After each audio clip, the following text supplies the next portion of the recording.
성도 여러분, 안녕하세요.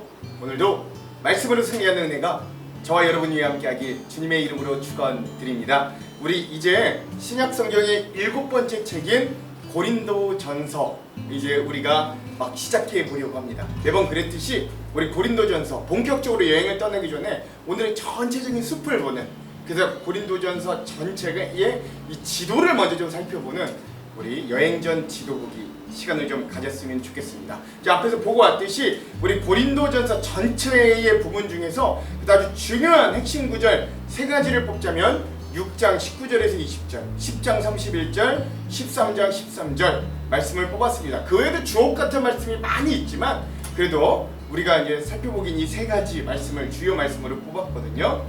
제가 한번 읽어볼게요. 고린도전서 6장 19절에서 20절입니다. 너희 몸은 너희가 하나님께로부터 받은 바 너희 가운데 계신 성령의 전인 줄을 알지 못하느냐? 너희는 너희 자신의 것이 아니라 값으로 산 것이 되었으니 그런즉 너희 몸으로 하나님께 영광을 돌리라. 아멘. 10장 31절입니다. 그런즉 너희가 먹든지 마시든지 무엇을 하든지 다 하나님의 영광을 위하여 하라. 아멘. 13장 13절입니다. 그런즉 믿음, 소망, 사랑 이 세 가지는 항상 있을 것인데 그 중에 제일은 사랑이라. 아멘.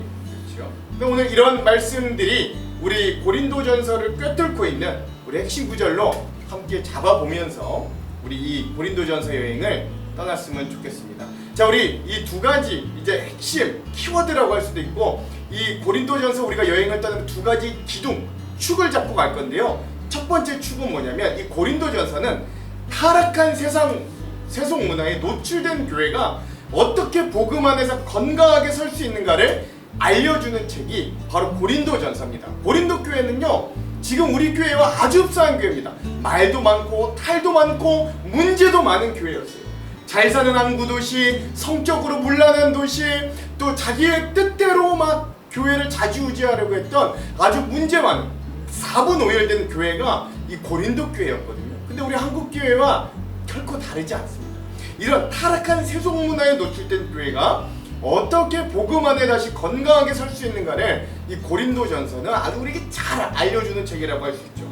또 하나의 이 기둥은 뭐냐? 비슷한데 교회 문제의 가장 실용적인 해설서다라고 할 수 있습니다. 즉, 이 문제 있는 교회가 어떻게 그 문제를 해결할 수 있는가? 실천 신학의 보아와 같은 우리 교회 공동체를 위한 책이 바로 고린도전서입니다. 이런 두 가지 맥을 잡고, 그래서 세속 문화에, 타락한 세속 문화에 노출되어 있는 우리 교회, 그리고 여러 가지 문제가 있는 교회, 우리 이 교회들을 어떻게 복음 안에 다시금 세워가고 회복할 수 있는가에 많은 힌트와 영감과 은혜를 얻을 수 있는 책이 바로 고린도전서다. 네, 여러분 이렇게 아시고 이 두 가지 축을 잡고 우리가 이 여행을 함께 좀 떠났으면 좋겠습니다. 자, 우리 고린도전서 전체적으로 좀 보자면 이래요. 고린도전서는 바울이 2차 선교 여행 한 주후 49년에서 52년 한 3년 정도로 보는데 이 2차 선교 여행 중에 직접 자신이 개척한 교회 중에 하나인 고린도 지역에 있는 교회에 보내는 편지, 서신입니다. 사도행전 18장에 보면 이 고린도 교회가 어떻게 개척됐는지 잘 나타나요. 2차 선교 여행 중에 바울이 개척하였지만 이 고린도 교회에 대한 관심과 사랑이 가득했던 바울은 3차 선교 여행 주 53년에서 57년까지로 보는데 이 중에도 이 고린도 교회를 잊지 않고 그들이 믿음으로 온전히 서기를 바라며 수통의 편지를 그 교회에 보내면서 그 교회를 돌보았습니다.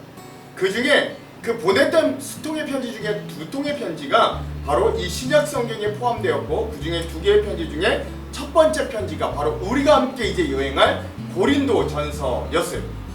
고린도 지역은 당시 로마 제국 내에서도 매우 번성한 항구 도시이자 상업 도시였습니다.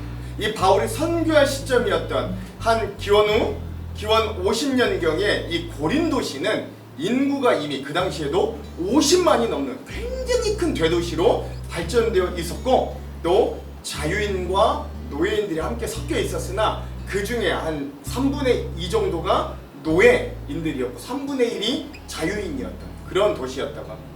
대부분 이 당시의 대도시들 그 중에서도 항구 도시들의 특징이 바로 이 고린도 지역에서는 더 도드라지게 나타났어요. 그게 바로 각종 문화가 혼합되고 물질 문명을 우선시하는 이 로마의 세속적인 문화가 아주 극심하게 발전되었다라고 하는 것이에요.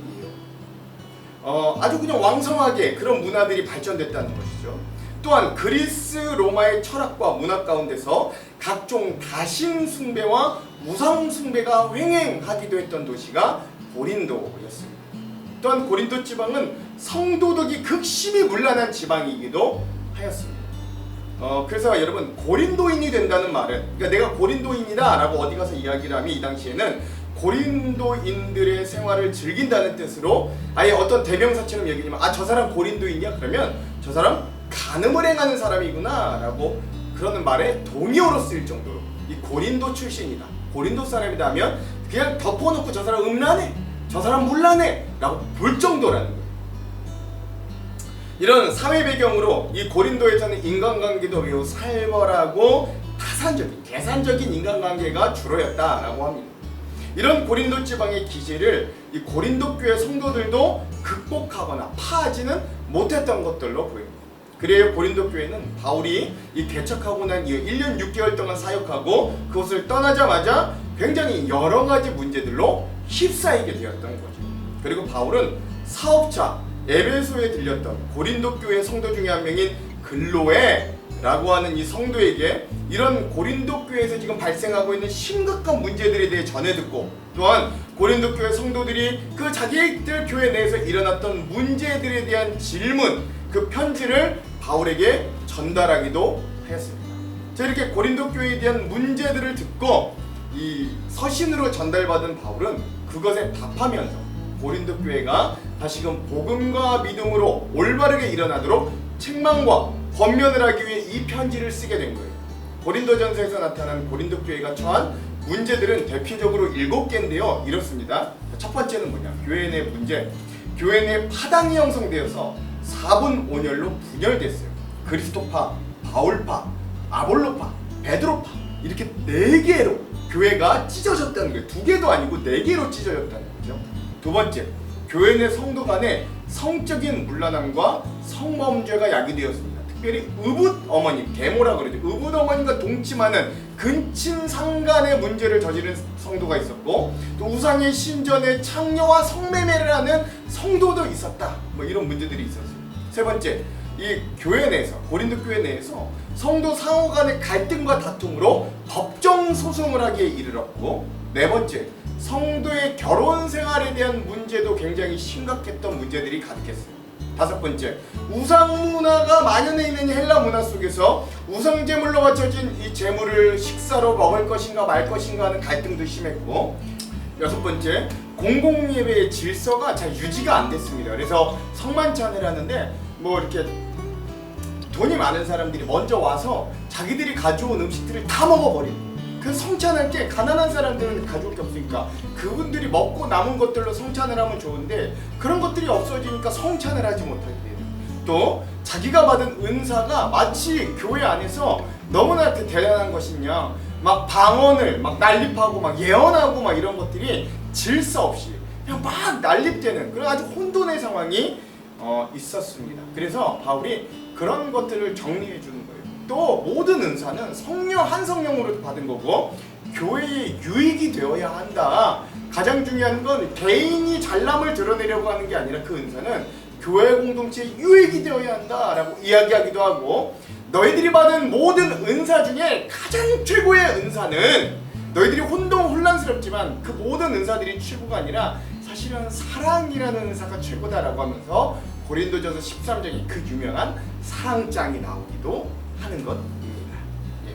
그리고 나서 또 이제 7번째 대표적인 문제는 뭐냐면 이 고린도 교회 안에는 인본주의적인 신앙을 가지고 있는 사람들이 있어. 이 사람들이 부활을 믿지 못했어요. 예수님이 부활하셨다라는 것들을 믿지 못했는데, 사실 우리 기독교 신앙의 가장 핵심 중에 하나는 예수 그리스도의 부활 신앙 아니겠습니까? 그리고 우리의 몸이 그 부활에 연합하면 우리도 그 몸이 부활한다라는 게 우리 신앙의 핵심인데, 그 부활을 부정하는 자들을 위해 부활이 있다.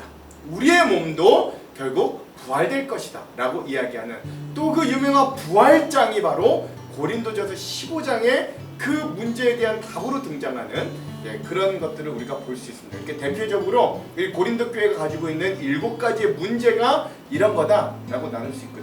이런 수많은 문제 속에서 바울은 고린도 교회 성도들에게 간결하면서 논리적으로 또 강하면서도 직선적인 말투로 이들을 책망하고 권면하는 거예요. 이는 다른 서신서들에서 보였던 바울의 어떤 부드럽고 따뜻한 모습, 우리 로마서 봤는데 그런 모습과는 사뭇 다른 모습이기도 하지만 이들이 복음과 믿음을 알고 받아들인 자로서 제대로 살기 위한 어떤 바울의 고육지책이기도 함을 또 기억할 수 있어야 됩니다. 그래서 많이 혼내는 채, 책망하는 채가 이 고린도전서에는 많이 등장합니다. 이 고린도 교회가 다투고 있는 많은 문제와 질문은 오늘날 교회에도 여전히 있습니다. 교회는 오늘날에도 여전히 분열에 시달리고 있고 부도덕 및 영적인 은사의 오용 때문에 허우적거리고 있습니다. 고린도전서는 오늘날 교회에 보내줘도 매우 그래서 유익한 책이다. 실제적으로 유익한 거예요. 바울의 경고에 귀를 기울이고 그것을 우리 자신에게 적용하는 것이 굉장히 바람직한 일이 될 겁니다. 고린도전서는 많은 책망과 교정을 담고 있음에도 불구하고 결국 우리의 초점을 그리스도에게로 향하게 합니다. 진정한 그리스도인의 사랑은 많은 문제들에 대한 해답을 주는 거죠. 그게 이제 13장 사랑장에 나오는 건데요. 또 15장에 게시된 것 같이 부활장에 게시된 것 같이 예수 그리스도의 부활에 대한 올바른 이해와 그에 따른 우리 자신의 부활에 대한 올바른 이해는 우리를 분열시키고 패배시키는 것들에 대한 가장 중요한 믿음의 핵심, 치유책이 되기도 하는 거죠. 그러므로 오늘 우리도 이 고린도전서를 읽으면서 문제 많고 탈 많은 우리 교회들을 떠올릴 수 있어야 됩니다. 그리고 따끔하게 책망하시는 이 사도 바울의 말씀을 오늘 우리 교회들에게 주시는 말씀으로 받아들이면서 우리 교회를 돌아보는 시간 되기도 또한 간절히 소망해 봅니다. 이게 이제 전체적인 우리 고린도전서에 대한 저희 이제 총론이었어요. 자, 그러면 이제 이런 고린도전서에 대한 개요 한번 세부 내용에 대해 들어가 봅시다. 자, 고린도전서라고 하는 이름은요, 헬라어로는 알파, 에피스톨른 프로스 코린티우스라고 합니다. 알파는 일서, 전서 이런 말이고요. 에피스톨른 보내다, 프로스 누구누구 앞에, 코린티우스 즉 고린도인들에게 보내는 첫 번째 편지다라고 할 수 있는 거예요. 영어 성경으로는 First Epistle to the Corinthians 라고 할 수 있죠. 고린도 성도들에게 보내는 첫 번째 편지라고 하고 우리 한글 성경은 그래서 고린도 전서라고 하는 이름으로 불려지게 되었습니다. 자, 저자는요 우리 고린도 교회 개척자인 이 바울입니다. 근거는 두 가지가 있고요. 이 고린도 전후서만큼 이 바울이 핵심적인 저자다라는 이견이 없는 책이 드물 정도로 아주 확실하게 바울이 저자입니다. 두 가지 근거가 있는데 첫 번째는 뭐냐면 바울 스스로가 이 편지에서 내가 이 편지를 썼다, 특별히 친필로 썼다라고까지 이야기해요. 고린도전서 1장 1절 하나님의 뜻을 따라 그리스도 예수의 사도로 부름받은 바울과 형제 소스데네는 라고 했고요. 또 고린도전서 16장 21절 나 바울은 친필로 너희에게 문안하노니 아멘 이렇게 말하므로 이 책의 이 편지의 저자가 바울임을 말해줍니다. 자, 두 번째 근거는 뭐냐면 초대교회 시대 각종 다른 문서들에서도 이 고린도전서의 저자가 바울임을 굉장히 한결같이 명시해주고 있다라고 할 수 있습니다. 그래서 이 두 가지 근거를 가지고 많은 학자들이 또 목사님들이 고린도전서는 바울이 지었다라고 이야기합니다. 이견이 없어요. 세 번째, 이게 언제 지어졌냐면 고린도전서의 저작 시대는 주후 55년경, 이것도 로마서와 좀 비슷하게 3차 전도 여행의 끝자락에서 아마 지어졌을 거다라고 봅니다. 바울이 2차 전도 여행 중에 고린도 교회를 개척한 이후에 그 고린도 교회에서 1년 6개월간을 머물면서 사역을 하다가 고린도 교회를 떠난 것이 주 53년경으로 거의 확실히 추정됩니다. 그 얼마 지나지 않아 다시 3차 여행에 돌입했고 에베소 지역에서 오랜 기간 사역하는 중에 고린도 교회에서 발생한 많은 어려움과 문제들에 대한 소식을 바울이 접해 들었던 것 같아요. 그래서 자신이 전도 여행을 같이 수행하던 디모데, 자기 영적 아들 디모데를 그 고린도로 급히 파송하기도 하였고 그게 고린도전서 4장 17절에도 나와요.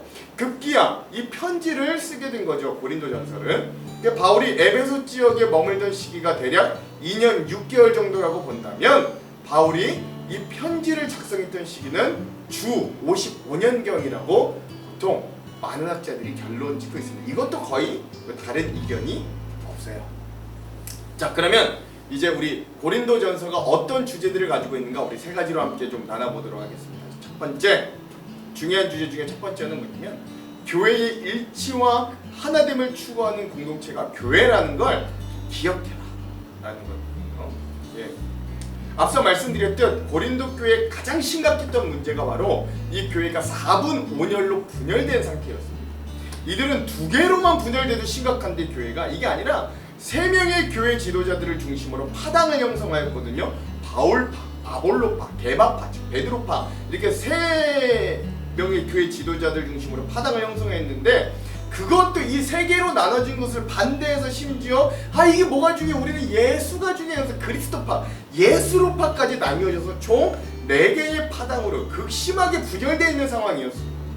그러므로 바울은 이런 고린도 교회의 심각한 문제적 상황에 교회 일치와 하나됨을 강력하게 책망하면서 권면합니다.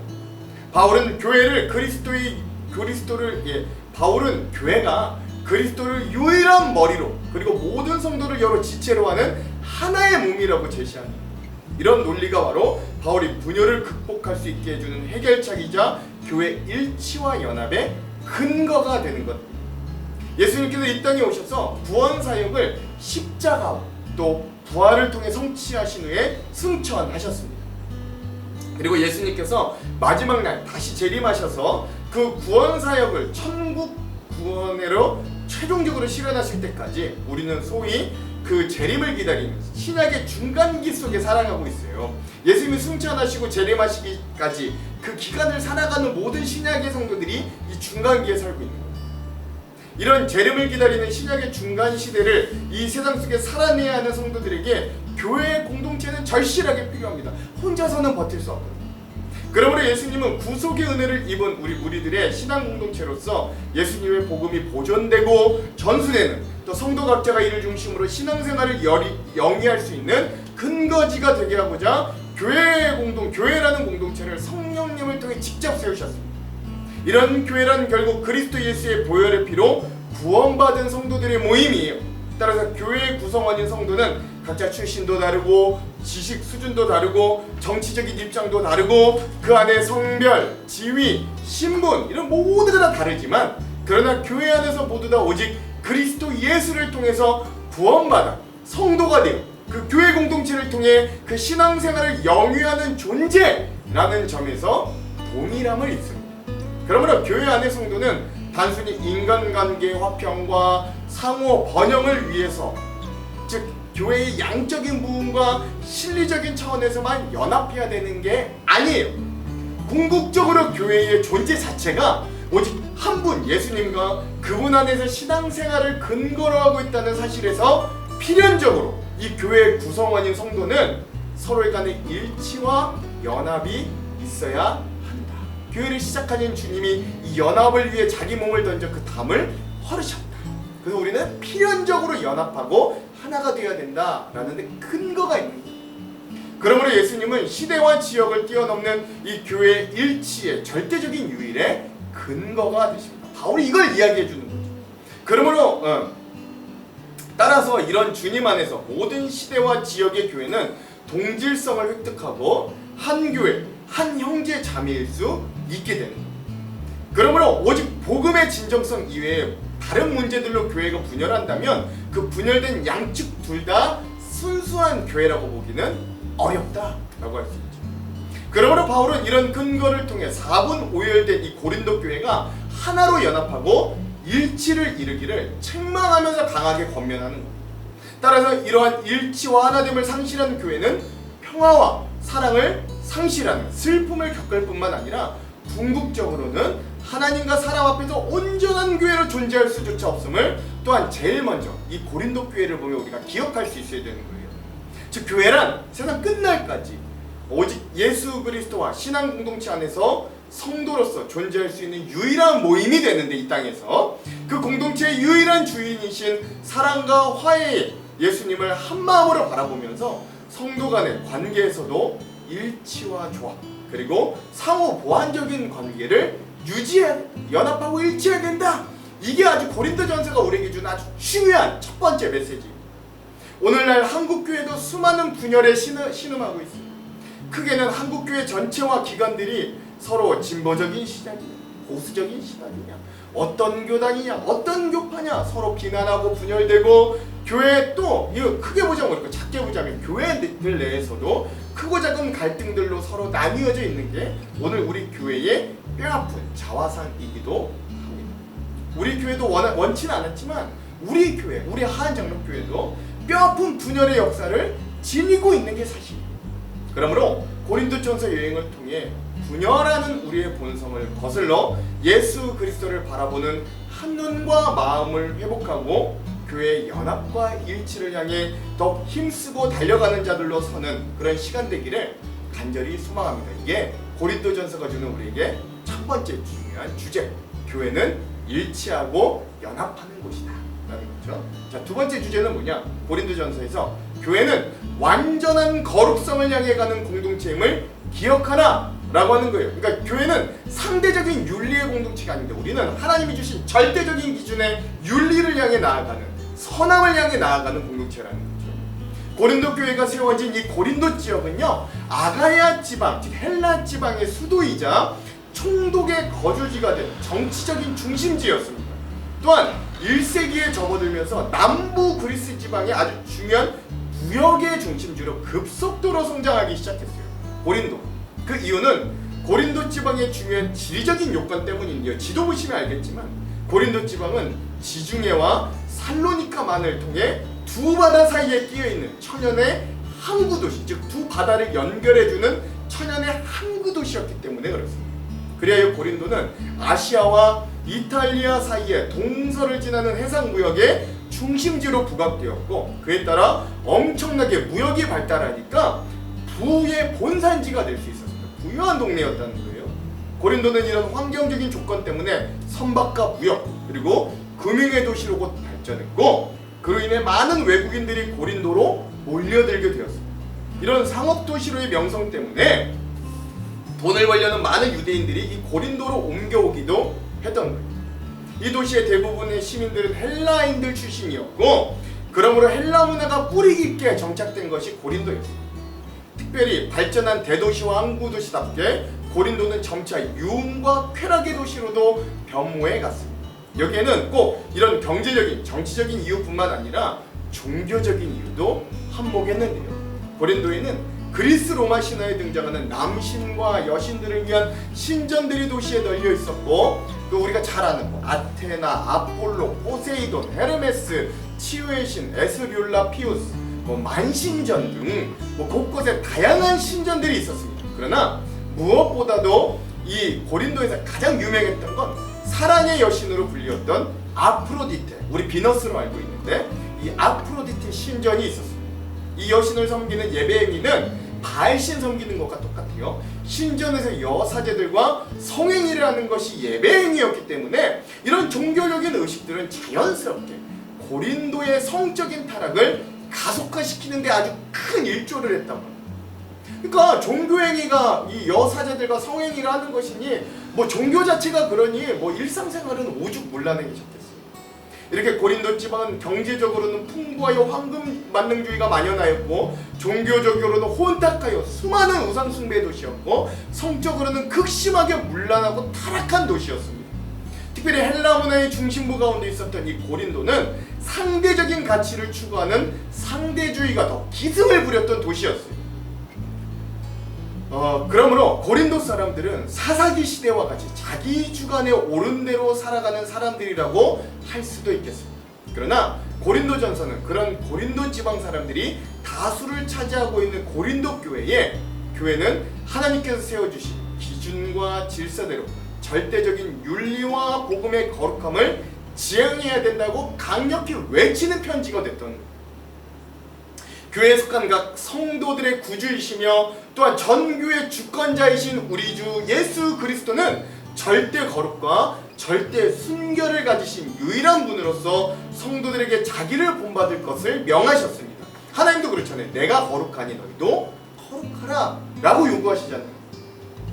교회에 속한 각 성도들의 구주, 그러므로 고린도전서를 통해 바울이 회복하고자 하는 교회의 모습은 오직 예수 그리스도에 의하여 존재하게 되고 예수 그리스도 안에서 성도들의 신앙생활의 공동체로서 존재하게 하는 모임, 예수님을 닮아가는 거룩성, 상대적인 윤리가 아니라 주님이 말씀하시는 절대적인 거룩함과 윤리를 따라가는 예수님이 만드신 모임을 따라가라, 회복하라 라는 것이었습니다.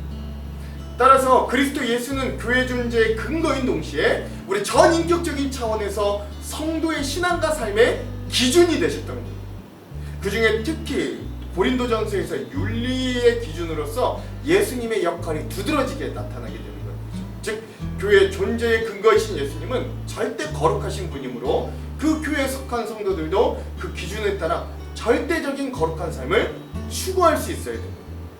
따라서 성도와 교회는 단순히 다른 세속 공동체보다 그들보다 상대적으로 우월한 윤리를 유지하는 것에 결코 만족할 수 있는 공동체가 아닌, 거기서 한 걸음 더 나아가 하나님의 창조와 역사의 섭리의 원리에 근거한 성경의 기준과 거룩함을 유지할 수 있어야 됩니다. 그럼에도 교회가 성적인 문제와 각종 인간관계에서 세속사회의 영역에서 세상 사람들보다 못한 윤리와 도덕 수준은 밖에 갖고 있지 못하다면, 아니 그보다 못한 윤리적인 의식과 행위가 드러난다면 이는 궁극적으로는 그 교회 공동체의 믿음의 진정성을 의심받게 되는, 그런 손가락질 받을 수밖에 없게 되는 거죠. 교회가 사회로부터. 그러므로 바울은 극심하게 타락한 세속 문화에 노출된 이 고린도 교회가 어떻게 복음 안에서 건강하게 설 수 있는가를 끊임없이 책망과 강권을 통해 이야기하므로 이 고린도 교회가 복음을 받아들인 자들과 같은 윤리와 거룩한 성화된 실제 삶을 회복하기를 바랬던 겁니다. 오늘날 우리가 사는 사회는 경제적으로는 시장경제 체제와 정치적으로는 자유, 즉 민주주의 가운데 살고 있습니다. 그 어느 때보다 개인의 자유와 인권이 강조되고 한 번도 반만년의 역사 중에서 그 어느 때보다 우린 부유한 시기를 살고 있어요. 우리 선진국이죠. 그러나 그에 따라 성적인 극심한 타락과 도덕적인 해이들, 황금 만능주의, 외모 지상주의라는 뼈아픈 현실 가운데 살아가고 있는 것도, 아주 극심한 경쟁 사회 속에 살고 있는 것도 숨길 수 없는 오늘 우리의 현실이기도 합니다. 그래서 고린도 교회에 보내는 바울의 편지는 바로 오늘 우리들에게 보내는 편지로 보아도 하나도 이상하지가 않은 거예요. 고린도나 지금 우리가 살고 있는 모습이나 하등 다를 게 없거든요. 교회가 순결을, 복음이 돈 앞에 무너지는 한국교회 현실 가운데서 오늘 우리가 고린도전서 여행을 통해 회복해야 될 것을 회복하고 교회가 다시금 일어나는 귀한 동기를 마련하는 시간 되기를 간절히 소망합니다. 구약시대 교회는 하나님의 임재를 나타내는 상징적인 처소, 즉 성전 자체 건물이 성전을 의미했다면 신약시대 교회는 성도의 모임이 있는 곳이자 또 구체적으로 말하면 성령님을 모시고 있는 우리의 성도의 몸 자체가 성전입니다. 그러므로 사랑하는 성도 여러분, 교회 생활에서뿐 아니라 범사에 있어서 우리의 몸의 정결과 풍의를 유지할 수 있고 힘써야 되는 그런 도전이 오늘 고린도 교회 여행 중에 우리에게 임할 겁니다.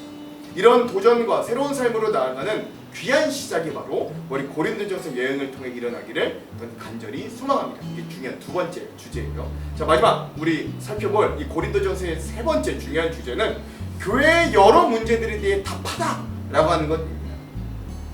예수님은 교회에 속한 성도들의 구원, 구속을 위해 자신의 몸을 던져 십자가 순환을 당하신 것은 물론이고 부활, 승천까지 하시면서 자신의 구원 사역을 믿고 회개하는 자들에게 약속하신 부활과 천국 영생을 허락해 주셨습니다.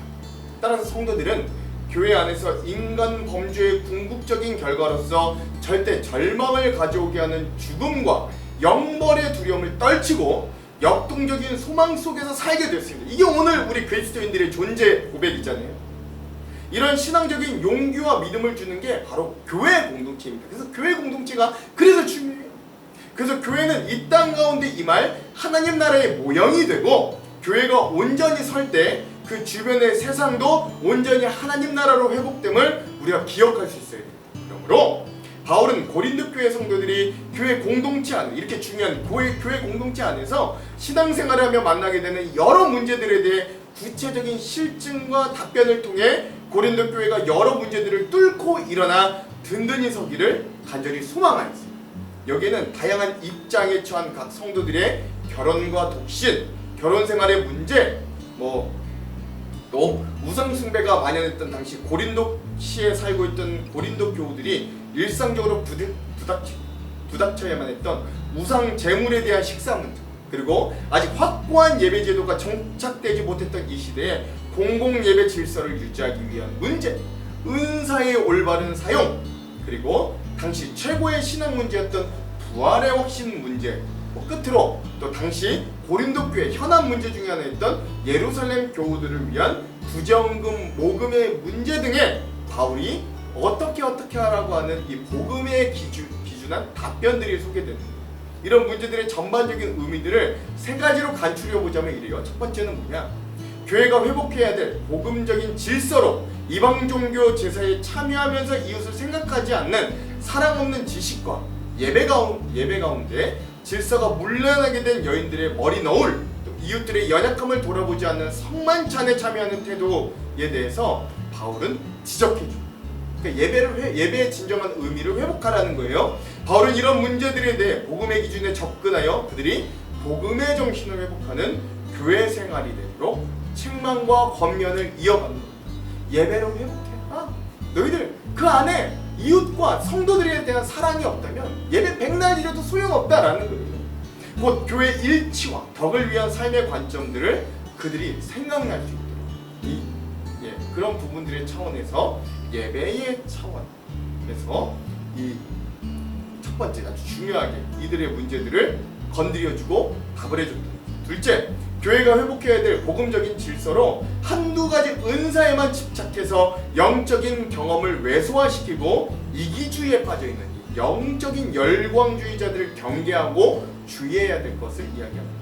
이에 대해 바울은 성령님의 속성을 이야기하면서 성령님의 진정한 은사는 그런 신비한 것들이 진짜 주된 은사가 아니라 예수님을 주라고 고백하는 이 그리스도론의 기초에 세워져야 은사가 온전히 살 수 있다라고 가르쳐주는 거예요. 그리고 은사는 교회 전체의 덕을 위해 사용돼야 될 것을 또한 강력히 주장하는 겁니다. 그리고 그것들을 위해 성령님께서 인도하시고 허락하신 은사를 누리는 삶 중에 가장 중요한 은사인 사랑의 중요성을 역설해 줍니다. 그것이 그 유명한 사랑장이라고 불리는 고린도전서 13장의 내용입니다. 성령님께서 주시는 은사들을 참다운 은사가 되게 하는 것은 결국 사랑이라는 것임을 교회 공동체가 잊지 않도록 강력하게 강조해 주는 것이죠.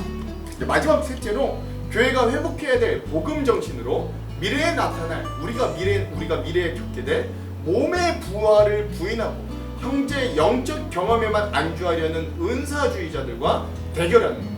그러니까 부활을 부정하는 자들과 대결하는 거예요. 아니 부활은 있다라고 말하는 거죠. 바울은 이에 대해 종말론적인 접근을 시도합니다. 미래에 있을 죽은 자들에 대한 부활에 대한 소망이야말로 오늘의 삶의 위기 상황들을 넘길 수 있는 진짜 소망의 이유, 근원적인 힘이 되기 때문에 그래요. 그러므로 이러한 대안으로 바울이 제시한 부분이 바로 부활장으로 유명한 고린도전서 15장의 말씀입니다. 마지막으로 바울은 자기 자신의 여행 계획과 예루살렘 교회를 위한 헌금의 필요성도 언급해 주는 거죠. 그리고 이어 고린도 교회가 파송한 대표 단원들의 내방과 디모데와 아볼로에 대한 그 근황들도 전해 주는 거예요. 이 디모데와 아볼로도 이 바울이 없을 때 바울을 대신하여 목회했던 2대, 3대 담임 목사들이거든요. 그러니까 막 파까지 생기잖아요. 바울은 이렇게 문제 많고 탈 많은 고린도 교회가 복음의 질서와 정신을 회복하기를 아주 구체적이고 명확하게 제시해주고 열정적인 편지를 이렇게 보내는 거예요. 이 내용을 통해 오늘 우리도 우리 교회들을 좀 되돌아볼 수 있어야 돼요. 안타깝게도 바울이 고린도전서 편지를 고린도 교회에 보냈지만 그 결과는 우리 기대와는 다르게 큰 효과를 보지 못했던 것들을 많은 학자들이 추측합니다. 그러니까 이 고린도 교인들이 그 바울의 편지를 보고도 깨닫거나 잘 이렇게 회심하지 않았던 것 같아요. 대부분. 오히려 이 편지를 통해 사도 바울과 고린도 교회 관계가 더 험악해졌을 뿐만 아니라 고린도 교회 상황도 영적으로 크게 호전되지 못했기 때문이죠. 결국 바울은 고린도 교회로 말미암아 상심하고 심각한 눈물의 편지를 쓰게 되는데, 그게 바로 우리가 또 다시 읽을 고린도 후서였던 것. 즉 이런 모든 상황을 보았을 때 우리가 모인 교회가 예수 그리스도를 주로 고백하며 한마음 한소망을 가지고 모인 곳이라고 우리는 우리 교회에 대해 기대하지만, 사실 교회는 또한 우리가 가진 연약함이 모두 모여져 있는 문제 집합소임을 또한 우리가 잊지 말아야 된다라고 할 수 있습니다. 교회는 병자들의 모임이에요. 사실 그 병자를 위해 주님이 오셨다 그랬죠. 교회는 사실 죄인들의 모임, 의인들의 모임이 아닙니다. 그러므로 오늘 우리 교회가 복음의 질서와 정신에 입각하여서 똑바로 서 있는가? 우리는 온전히 서 있는 자들이라고 자만하지는 않는가? 우리 스스로 우리 교회를 되돌아보며 항상 낮은 자세로 서로 빚진 마음으로 서로를 대하고 문제가 많은 우리를 여전히 사랑하시고 일으키시려는 예수 그리스도의 사랑만이 우리의 진정한 해결 책임을 다시 한번 깨닫고 기억하는 우리 귀한 여행입니다. 이런 문제 많은 교회의 답을 하는 우리 세 번째 고린도전서의 이 주제들을 우리가 기억하기를 간절히 소망해 봅니다. 이런 큰 세 개의 주제들을 우리가 기억하면서 이제 앞으로 우리 고린도전서 여행을 해 나가도록 하겠습니다. 자, 마지막 다섯 번째는 이제 이 고린도전서 전체의 구조를 한번 살펴보겠습니다. 첫 번째는 뭐 매번 편지가 그랬듯 도입부입니다. 도입부는 문안 인사와 고린도 교회에 대한 감사들로 채워져 있습니다. 1장 1절에서부터 9절까지. 자, 이제 본론이 3부로 나뉘는데요. 첫 번째 본론 제1부는 뭐냐면 교회 분열에 대한 책망과 권면에 대해서 바울이 이야기합니다. 1장에서부터 4장까지. 그래서 첫 번째는 분열에 대해 책망하고요. 그리고 교회 분열에 대한 교회가 분열하는 것 부당하다라는 걸 신학적으로 논거, 그리고 나서 분쟁을 종식하라고 권면하는 것이죠. 자, 본론의 두 번째 2부는요. 교회 안에 윤리적인 타락에 대해 책망과 권면하는 거예요. 이게 5장에서 6장이죠. 첫 번째, 교회 안에 있는 음행죄에 대해서 책망합니다. 근친상간, 뭐 성매매 이런 것들에 대해서 강하게 책망해요. 그리고 성도 간의 송사, 즉 교회 안에 일어난 일을 가지고 세상 법정에 나아가는 일에 대해서 6장에서 책망하고요. 또 음행의 본질에 대해서도 이제 깊이 책망하고 또 권면하고 설명하는 것이 6장의 후반부에 나타난다라고 할 수 있습니다. 마지막, 이 고린도 교회가 여러 문제들에 대해 바울에게 질문하거든요. 이 문제들 어떻게 해결했으면 좋겠습니까? 그러자 그 교회의 여러 질문에 대한 문제들에 대한 답변을 주는 게 이 마지막 본론의 3부입니다. 그게 고린도전서 7장에서부터 15장까지 여러 문제들에 대해서 답변해 주는데요. 첫 번째, 결혼에 관한 질문에 대한 답이 7장. 두 번째, 우상제물을 이 식사로 먹어야 되나 말아야 되는 문제로 8장에서 10장. 그리고 셋째, 공공예배가 어떻게 잘 설 수 있는가? 여성들은 교회 안에서 뭐 조용해라, 뭐 면사포 같은 예배포를 사용해라, 또 성찬식을 경건하게 집정해라, 너희들 돈 있는 사람들만 다 먹고 이러지 말고 같이 잘 해라, 또 다양한 은사를 질서 있고 통일되게 사용해라, 그 중에 최고의 은사는 사랑이다, 사랑은 오래 참고 온유하며, 뭐 이런 사랑장이 나타나 있기도 하고. 또 네 번째, 부활을 믿지 않는 자들에게 부활에 대한 답변을 해주는 게 부활장인 15장이 나타나기도 합니다. 자, 이렇게 이 1부, 2부, 3부에 걸쳐서 본론을 마친 이 바울은 마지막 16장의 다섯 번째로 결말하는 거죠. 자, 예루살렘에 어려움을 당하고 있는 이 성도들을 위해 우리가 구제원과 연보를 좀 했으면 좋겠다, 그리고 부탁한 내용과 함께 마지막 끝맺는 말로 이 바울이 고린도전서 편지를 마무리한다라는 걸 알 수 있습니다. 자, 오늘 우리가 이렇게 고린도전서 전체 숲 한번 전체 지도를 한번 살펴보았습니다. 여러분, 이 전체 숲을 봤으니까 우리 이제 내일부터 진행될 나무 이제 한 장 한 장 읽어갈 이 여행들이 더 기대되고 즐거운 여행이 되기를 간절히 한번 소망해 봅니다. 기도할게요. 하나님, 오늘 우리들에게 신약성경의 7번째 책인 고린도전서 여행을 시작하기 전 이 책이 어떤 책인지를 알 수 있도록 인도해 주셔서 감사합니다. 내일부터 우리가 우리가 하나하나씩 읽어갈 이 고린도전서의 여행이 우리의 교회를 되돌아보고 또 우리 교회가 복음으로 다시 서는 말 많고 탈 많고 문제 많았던 고린도 교회와 같은 오늘날 우리 교회들도 복음으로 다시금 일으키는 귀한 계기와 힘을 얻는 시간 될 수 있도록 이 여행 중에 우리와 함께하여 주시옵소서. 그렇게 하실 주님을 기대하며 예수님 이름으로 기도합니다. 아멘. 오늘은 이 영상 이후에 어노인팅 워십의 교회여 일어나라 이 찬양을 듣고 함께 마무리하도록 하겠습니다. 그럼 사랑하는 성도 여러분, 오늘 하루도 말씀으로 승리하십시오. 사랑하고 축복합니다. 화이팅!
교회되신 여러분, 우리 시간 함께 기도하실 텐데 주님이 가르쳐 주신 기도로 그분의 뜻이 이 땅 가운데 우리 삶 가운데 이루어지길 원합니다 하는 그 마음으로 우리 주님이 가르쳐 주신 기도 함께 선포하시겠습니다.